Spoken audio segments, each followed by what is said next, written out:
And in our studio, then we put people in there. You get paid to come. 1,000 plus people paid to come to lie with their men of God. Lie, help the men of God lie, and then post it. Ah, how wonderful! Thank God for you. You're very clever. What did I not tell them about Nigeria? What did I say about Nigeria? I said, if these people were told a different story, I don't know. They said Peter Obi is going to be the president, right? What did I say? I didn't see it.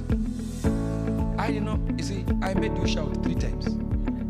That has nothing to do with do I support that person or I don't. I'm just telling you the outcome of an election. Don't hate the player. Hate the game.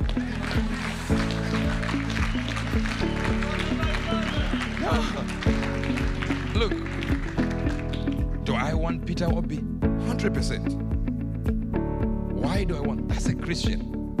For God's sake, we need Christians that are crossover leaders. We need Christians in positions of power. And Christians, you should pray for that man. Continuously pray for Peter Obi. Pray. Because this Nigeria you see, if you've ever been to Nigeria, you see all this and you think, trust me, this will be the giant. It's a giant now. But it will be a giant, not only in Africa, but the world will say, wait a minute.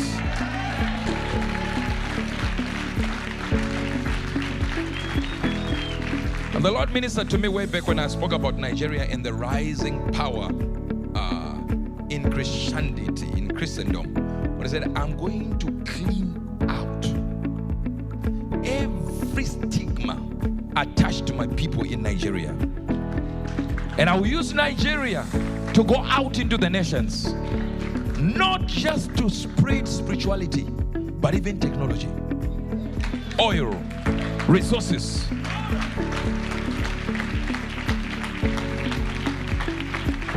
And I told you before that I am Zimbabwean, but I know what God told me about Nigeria. Are you getting this? So all the stigma that is attached to it, this person, Nigeria is like this, Nigerians are like this. God said, I'm going to clean it out in one moment, in one swoop, that people will forget it has ever been said about Nigeria.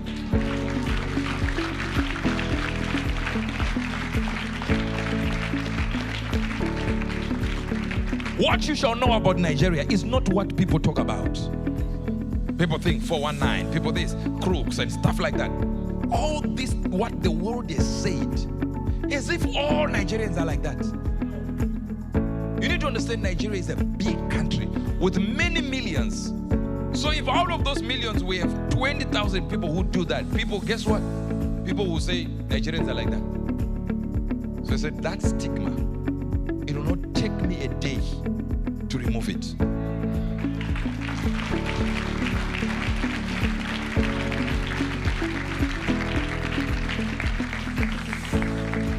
And generals are rising out of Nigeria like you've never seen.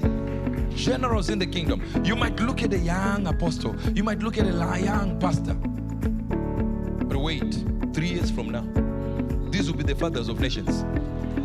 Same people you look down upon now. My power is to talk about what God has given me, not how you like me to say it.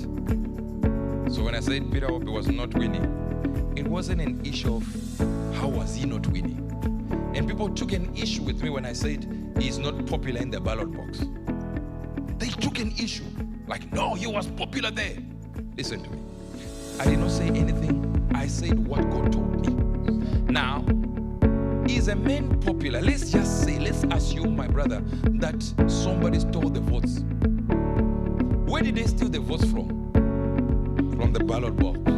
So was he popular in the ballot box? Why? Because they stole the votes there. So the statement still remains. He's still not popular in the ballot box. The reasons I don't know. They said, no, he was popular. They stole it. Stole what? So if they stole the votes from the ballot box, he was not popular in the ballot box. Why? Because they took the votes.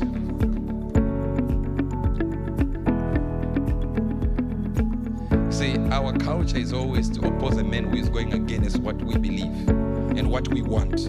Instead of saying, wait a minute, what do you mean when you say this? And I think I was supporting the other guy. I don't care. I just support what God supports. And of course, God said, my choice is Obi. He said it. So why would I like the other one? I just go for this one that God said he likes. But then God said, but this one is going to be announced the winner. Now people say he's not going to be inaugurated. I don't know that part. I only saw up to this one.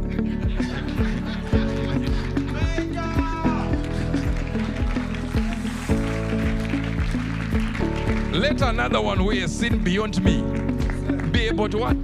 To speak. If you leave me with what God has shown me, I just see this guy becoming the president. But if you saw something, speak out. I will receive you too. And then we wait for what? For Obi. If he becomes president, thank God. I don't have a problem. Now the person I actually wanted has become the president due to your prophecy. If he doesn't, thank God. God showed me. I said, no, people are fighting. No, it's not him. You are evil. Whatever you saw, we agree with it. Let's wait for inauguration. If it doesn't happen, let's all thank God, because what God wanted has taken place. But let me tell you this truth. We enact God's will. It doesn't just happen. We are the ones who make it happen. So if you stand and just relax, you can't. You enact God's will. You put it in operation. No, God will just do it if he wants. No. We do it. So I appreciate everyone who is raising their voice in Nigeria for whatever they like to see. They're raising their voice. Thank God. At least you know what God wants for you as a nation. Go for that. But as for what God showed me, he showed me one person imagine as the winner. And it has already happened. My part is done and the fulfillment is taking place. Now we're waiting for your part. So I'll come back after Ephata and give you